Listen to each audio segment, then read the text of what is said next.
언론에선 헌재가 내란죄 판단을 비껴갔다라고 하는데 글쎄요. 왜냐하면 헌재의 판결을 보면 한 총리가 비상계엄에서 역할을 한 게 없다고 하는데 정상적인 계엄이라면 절차를 다 지켜서 한 계엄이라고 한다면 총리가 역할을 하지 않을 수가 없다. 여기서 말하면 정상적인 계엄이면 총리가 역할을 하지 않을 수 없는데 역할을 하지 않았다고 얘기한 것은 정상적인 계엄이 아니라는 얘기 아니겠느냐. 한덕수 총리가 국무총리인데 절차적 정당성을 부여하라고 국무회의 소집을 건의하는 등의 적극적 행위를 하지 않았다. 하지 않았어요. 행위를 하지 않았으면 국무회의 소집이 절차적 정당성을 갖는 게 없었다라고 볼 수 있잖아요. 네. 그리고 그 부분에 대해서의 내란의 공모나 모의 이런 부분은 증거와 객관적 자료가 없어서 입증이 힘들다고 판단했습니다. 네. 그러면 반대로 윤석열 대통령은 비상계엄에 대한 행위 자체가 실체적 요건뿐만 아니라 절차적 정당성 자체가 증거. 일단 우리가 눈으로 본 영상들이 있습니다. 군대가 투입됐고 그다음에 많은 군인들과 선관위에 이런 사람들이 다녔단 말이에요. 그건 네. 증거. 그다음에 두 번째는 뭐냐면 객관적 자료. 공모한 내란의 주요 임무 종사자들이 구속돼서 검찰에 진술한 것들이 증거 채택이 됐어요. 그럼 어떻게 될까요? 비상계엄이. 내란 행위로 판단받을 공산이 크죠. 저는 그 부분에서 저는 의미 있는 숨은 그림 찾기를 현재가 이번에 보여줬다. 북한군이 쳐들어왔습니다. 네. 대통령이 계엄 선포해야 돼요. 근데 국무총리와 연락이 닿지 않아서 네. 국무총리와 상의하지 않고 일단 계엄을 선포했습니다. 그럼 그건 비정상적인 계엄입니까? 저는 정상과 비정상을 가르는 것이 반드시 국무총리가 역할을 했느냐 아니냐 이것이 아니고요. 국무총리가 건의를 할 수 있지만 국무총리가 건의하지 않더라도 대통령이 독자적으로 계엄을 선포할 수 있습니다. 우리 법상. 다만 국무회의는 거쳐야 됩니다. 네. 절차적 미비가 분명히 있었으면 저도 인정을 합니다만 이번 판결에서 한덕수 국무총리가 언급되지 않은 부분을 갖고 계엄에 대한 판단이 끝났다? 네. 저는 그렇게까지 가는 것은 좀 무리고 아직까지 좀 더 헌재가 들여다봐야 된다 이렇게 생각하고 있습니다. 네. 한덕수 탄핵 기각 윤석열 힌트는 없었다. 이번 한덕수 대행에 대한 이 탄핵안 이 기각 결정문을 보면 뭔가 윤 대통령에 대한 탄핵 선고에 힌트가 있지 않겠냐라는 말들이 굉장히 많았죠. 근데 정작 열어보니 힌트가 없었다라는 겁니다. 왜 힌트가 있을 거라고 예상을 했었느냐? 다시 한번 한덕수 대행에 대한 그 선고 내용표 같이 보죠. 사실 이 부분인 거죠. 비상계엄 내란 행위의 공모와 방조 부분. 비상계엄 내란 행위 이 부분에 공모하고 방조했느냐. 근데 여기 뭐라고 얘기를 했느냐면 한 총리가 비상계엄 선포를 알았다거나 건의했음을 인정할 만한 증거가 없다. 다시 말해서 같이 뭘 했다고 볼 여지가 없다라고 얘기를 했어요. 이 행동이 위법인데 위법한 행동을 같이 안 했으니 해당이 안 된다가 아니고 그냥 여기는 모르겠는데 여긴 얘기를 안 했습니다. 언급을 안 했어요. 여긴 얘기를 안 하고 그냥 이 행동이 위법인지 아닌지 모르겠지만 이 행동을 일단 같이 안 했어. 그래서 이 자체가 위법인지 아닌지 여부도 언급이 되지 않은 상태예요. 그러다 보니까 이거 힌트 있을 줄 알았는데 없구나라는 거죠. 근데 요 얘기가 동아일보 같이 볼까요? 계엄 위법성 판단 피해간 헌재. 윤 선고 유추 못하게 감춘 듯. 이 얘기는 윤주진 위원님. 계엄 위법성에 대해서 판단을 피해갔다. 의도적으로 해당 부분을 언급을 안 하고 피해간 거다. 그리고 유추 못하게 감췄다는 얘기는 예. 있는데 안 보여준다라는 얘기인 거거든요. 어떻게 보십니까? 있는데 안 보여준 것일 수도 있고요. 네. 아니면 상당한 의견 대립이 있는 것을 노출시키지 않기 위해서일 수도 있습니다. 감출 거 자체가 없는 상태다. 그렇습니다. 그래서 사실 저는 후자에 좀 더 가까운데요. 그러니까 비상계엄의 절차적 하자에 있어서 네. 이것이 절차적으로 완벽했다고 사실 보기는 어렵습니다. 국무회의가 제대로 열린 것도 아니었고 문서로 한 것도 아니었지만 이것이 전체 비상계엄에 대한 판단을 다룰 정도의 중대성에 대한 판단이 없다면 그렇다면은 한 총리가 거기서 어떤 역할을 했고 무슨 비중이 있었는지도 사실은 판단하지 않는 것이 맞거든요. 네. 저는 이번 재판을 보면은 김복형 재판관과 정계선 재판관이 헌법재판관 임명을 하지 않은 거에 대해서 완전히 극각으로 갈렸어요. 네. 그런 부분을 보면은 지금 헌재 내부에서 아직도 의견이 좀 모아지지 않은 것 같다. 그러한 것이 사실 이런 아주 중요한 또 단서가 될 수 있는 부분도 그냥 여기서는 굳이 노출시키지 말자라고 하는 쪽으로 일단은 덮어두고 윤 대통령에 대한 평행은 좀 더 이어가지 않을까 그렇게 예상이 됩니다. 네. 지금 뭘 못하게 감췄다는 거 얘기를 하려면 유출을 못하게 감췄다고 얘기하려면 이 계엄 선언에 대한 위법인지 아닌지 여부가 결론이 나야지 감추든 말든 할 텐데 결론 자체가 안 나 있는 상태다. 이견 대립 상태다라고 지금 말씀을 하셨어요. 성주 대변인님. 네. 힌트는 없는데 숨은 네. 그림 찾기 같은 것이죠. 예를 들면 지금 뭐가 숨어 있을까요? 예, 봉화일보 보도에 보면 네. 지금 한덕수 총리가 내란의 이 혐의에 대해서 당시 국무회의의 절차 부분, 국무회의 있었냐 했을 때 국회도 그랬고 본인의 증언도 헌재에서 간담회 형식이다. 네. 그러니까 국무회의라고 보기 좀 힘들었다. 이런 얘기를 했단 말이에요. 네. 그러면은 결국에는 윤석열 대통령의 이 내란의 혐의를 판단받는 기준이 비상계엄이 실체적 요건을 갖췄느냐. 두 번째는 국무회의라는 어떤 그런 의견, 이 심의 의결을 통해서 절차적 정당성 확보했느냐 이 부분이거든요. 네. 근데 절차적 정당성이 없다고 헌재는 이번에 본 거예요. 예를 들어서 지금 한덕수 총리가 국무총리인데 절차적 정당성을 부여하라고 국무회의 소집을 건의하는 등의 적극적 행위를 하지 않았다. 하지 않았어요.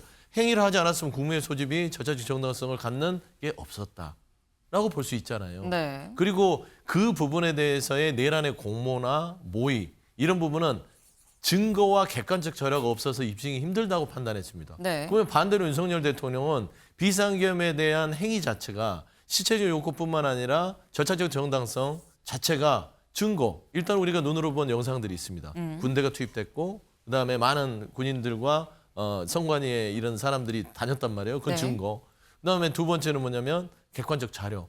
공모한 내란의 주요 임무 종사자들이 구속돼서 검찰에 진술한 것들이 증거 채택이 됐어요. 그럼 어떻게 될까요? 비상계엄이. 내란 행위로 판단받을 공산이 크죠. 저는 그 부분에서 저는 의미 있는 숨은 그림 찾기를 현재가 이번에 보여줬다. 그런 말씀. 지금 말씀은 힌트라고 볼 수는 없지만 숨은 그림 찾기는 있다. 나는 찾아냈다라는 말씀이에요. 그런데 요 비슷하게 그 조각을 아마 김종혁 최고위원도 찾은 것 같아요. SNS에 뭐라고 올렸느냐. 지금 쭉 말씀해 주신 그 내용이 사실 요겁니다. 언론에선 헌재가 내란죄 판단을 비껴갔다라고 하는데 글쎄요. 왜냐하면 헌재의 판결을 보면 한 총리가 비상계엄에서 역할을 한 게 없다고 하는데 정상적인 계엄이라면 절차를 다 지켜서 한 계엄이라고 한다면 총리가 역할을 하지 않을 수가 없다. 여기서 말하면 정상적인 계엄이면 총리가 역할을 하지 않을 수 없는데 역할을 하지 않았다고 얘기한 것은 정상적인 계엄이 아니라는 얘기 아니겠느냐라는 거예요. 이 부분은 윤주진 의원님 어떻게 보십니까? 근데 정상적 계엄과 비정상적 계엄의 기준 사실은 모호하고요. 자, 예를 들어서 북한군이 쳐들어왔습니다. 네. 대통령이 계엄을 선포해야 돼요. 근데 국무총리와 연락이 닿지 않아서 네. 국무총리와 상의하지 않고 일단 계엄을 선포했습니다. 그럼 그건 비정상적인 계엄입니까? 저는 정상과 비정상을 가르는 것이 반드시 국무총리가 역할을 했느냐 아니냐 이것이 아니고요. 국무총리가 건의를 할 수 있지만 국무총리가 건의하지 않더라도 대통령이 독자적으로 계엄을 선포할 수 있습니다. 우리 법상. 다만 국무회의는 거쳐야 됩니다. 네. 절차적 미비가 분명히 있었으면 저도 인정을 합니다만 이번 판결에서 한덕수 국무총리가 언급되지 않은 부분을 갖고 계엄에 대한 판단이 끝났다? 네. 저는 그렇게까지 가는 것은 좀 무리고 아직까지 좀 더 헌재가 들여다봐야 된다 이렇게 생각하고 있습니다. 네. 이게 지금 여기서 말하는 게 정상적인 이 국무회의, 정상적인 계엄과 비정상적인 계엄의 그 기준을 뭐라고 볼 거냐. 아주 급박한 순간에는 사실 국무회의를 거치지 않은 상태에서 대통령이 그냥 자체 판단으로 바로 계엄을 선언할 수 있는 건데 그런 여부까지 다 헌재가 보지 않겠느냐라고 말씀을 하셨어요. 다시 말해서 이게 우회적으로 뭔가 숨은 그림 찾기를 넣어둔 건 아니다라는 말씀을 또 지금 하신 건데 사실 이게 진짜인지 아닌지 숨은 그림 찾기인지 힌트가 처음부터 없었던 건지 여부는 헌재만 알고 있죠. 내가 몰래 숨겨놨나 안 숨겨놨나 숨겨놓은 사람이 알 텐데 이걸 언제 알 수 있느냐. 결국 선고가 나야 할 수 있습니다. 선고가 나야. 못 잡겠다 꾀꼬리. 네. 선고가 나야 알 수 있는 건데 선고가 언제 나냐는 거죠. 그리고 어떻게 나냐는 겁니다. 중앙일보 같이 볼까요? 이진숙 땐 4대4. 이번엔 8인 4색이었다. 그래서 이 사안별로 다 좀 의견이 좀 나뉘었어요. 그런데 궁극적으로 최종 한 4개까지도 의견이 나뉘었다라는 거죠. 8인 4색이었다. 그렇다고 한다면 윤 대통령 선고는 이라는 거예요. 사실 많은 사람들이 이 서용재 대변인님 네.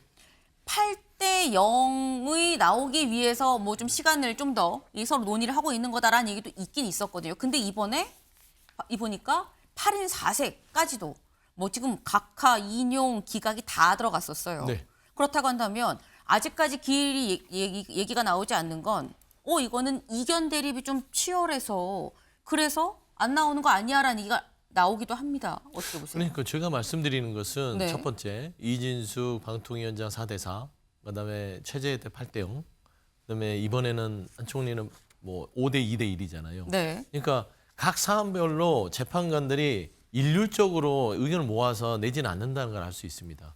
그게 또 보수 진보 나눔이 없이 네. 그냥 본인들의 법률적인 어떤 시각과 견해, 분석에 따라서 지금 이 결정을 하는 거예요.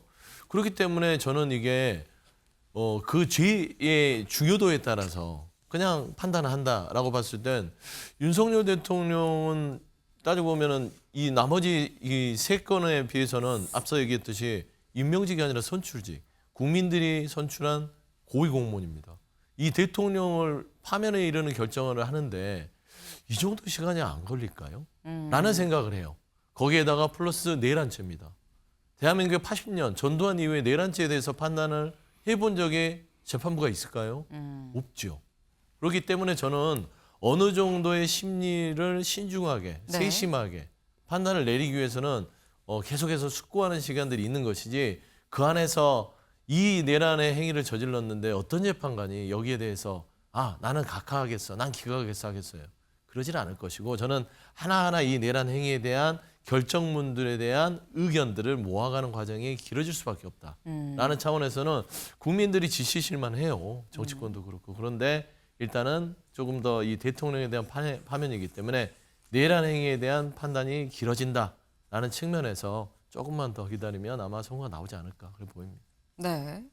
사실 이게 이 간단한 사안이 아니기 때문에 이 대통령을 할지 말지를 결정하는 굉장히 중대한 사안이기 때문에 재판관들 한 명 한 명이 자신의 의견을 이번에 볼 때도 8인 4색 있는 그대로 나왔지만 한 명 한 명이 자기 의견을 결정하는 것 자체도 오래 걸릴 수밖에 없다라는 말씀이에요. 윤주진 위원님. 어떻게 보십니까? 그러니까 저는 전원일치가 반드시 국민통합이냐 저는 그렇게 보지 않습니다. 오히려 헌법재판관들이 개별적인 독립적인 네. 의견들을 같이 병기해서 그것이 인용이든 기각이든 있는 그대로를 보여주는 것이 오히려 국민들로서는 각자가 독립적으로 판단했구나 이렇게 받아들일 거라고 보거든요. 네. 저는 그래서 꼭 전원일치해야 될 필요가 없고 그냥 이렇게 8인 4색이든 8인 3색이든 있는 그대로 판단했으면 좋겠다. 그리고 헌재가 그것을 너무 기계적으로 맞추지 않으려고 했으면 좋겠다. 이런 말씀드리겠습니다.